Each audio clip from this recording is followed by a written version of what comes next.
Welcome back to the channel. Today we are looking at Apple Inc.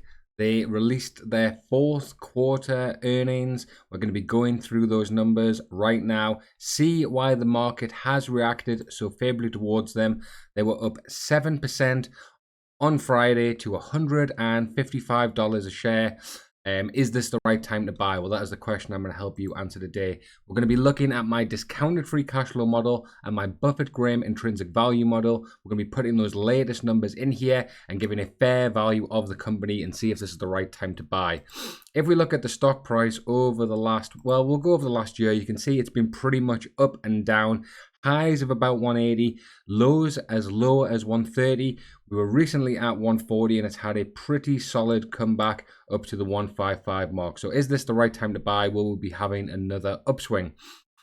So let's get straight into the numbers here. This is their fourth quarter full year statements as well. So we have the 3 months ended and the 12 months ended. We're going to be going through these now. So let's have a look at the revenue, which is the net sales line here. For Apple, it's split between product and services. We have the 3 months ended in 22, the previous year, which was the 3 months ended September, and then we have the 12 months of 21 and 22. So let's have a look, and we can see that the net sales has increased from 83.3 billion to 90.1, and also on the 12 months up from 365 to 394.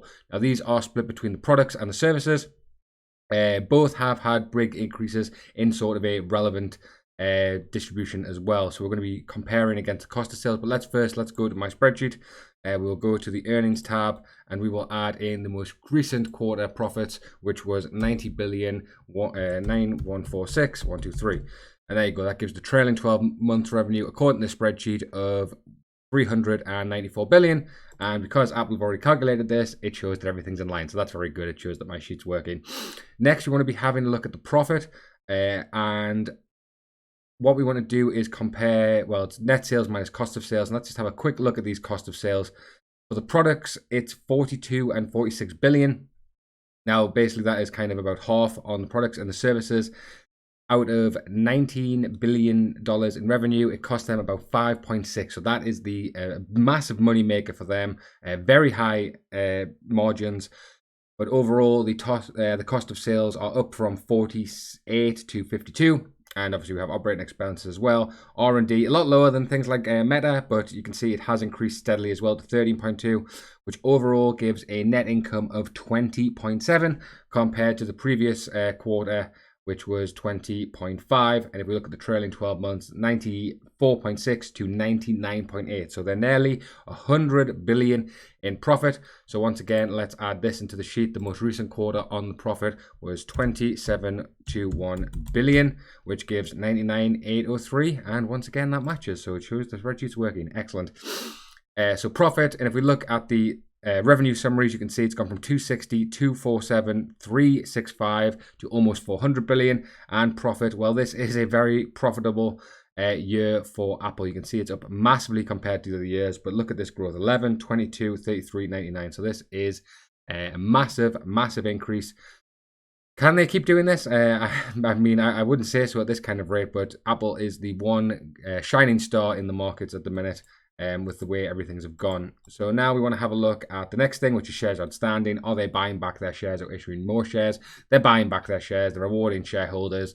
And because of the price, well, it's gone from 16.5 to 16 flat. So this has been a pretty turbulent year. If we go to the 5-year chart, Apple has, it's basically been at its peak at around about December when the crash happened. So depending on when they buy them back, it's been a good investment. Now, normally the share price has been rocketing, so obviously buybacks were even better, but right now it's been quite flat.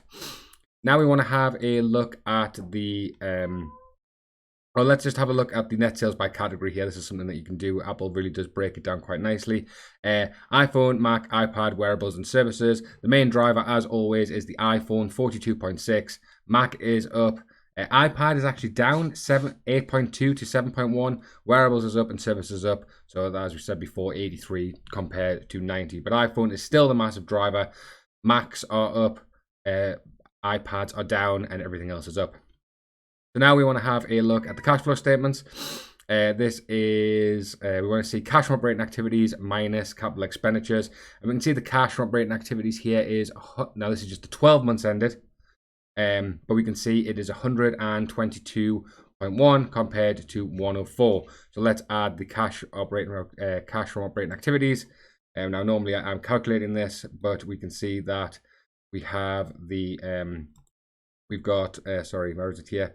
112 minus the CapEx, which is the purchase of property equipment, which is about 110. So we've got the trailing 12 months at about 110. Apple have provided the full year here, which is not quite. Oh, sorry, 110, not that number. So if we look at the free cash flow summary, we have 69, 80, 104, and 110.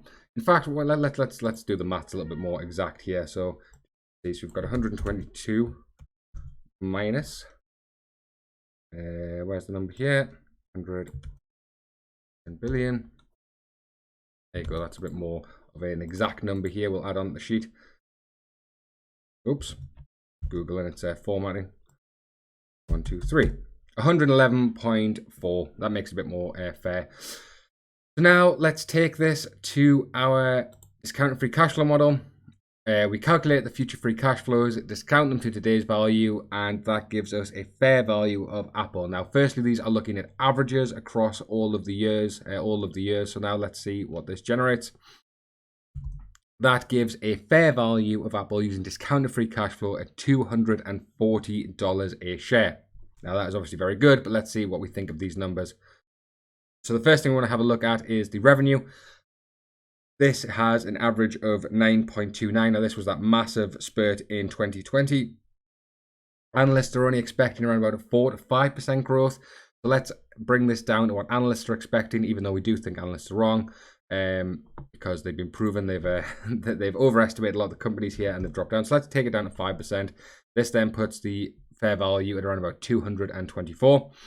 Now we want to have a look at the net income margins. Looks like the current year is a bit of an outlier. So let's bring this down to about 9%. Once again, this puts it at 172 now. So now we're in a much more reasonable, a much more closer region. And then the free cash flow to net income, well, I don't see anything too wrong with this one. You can see it's all over the place. 300% is what it's been the last few years. So let's keep it at that number. 2018 was a lot higher. This is a lot lower. So that gives us a fair value of $172 a share. Now, if we look at the Buffett-Graham intrinsic value model, this takes earnings per share, expected growth rate, and the AAA bond yield. Earnings per share is around about 6.23 based on these trailing 12 months.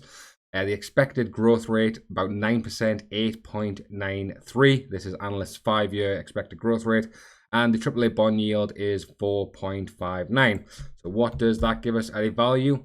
Interestingly enough, it has the stock fairly valued, $157 a share and 32 cents, and a Graham price, which is a sort of margin of safety on the which is $118 a share.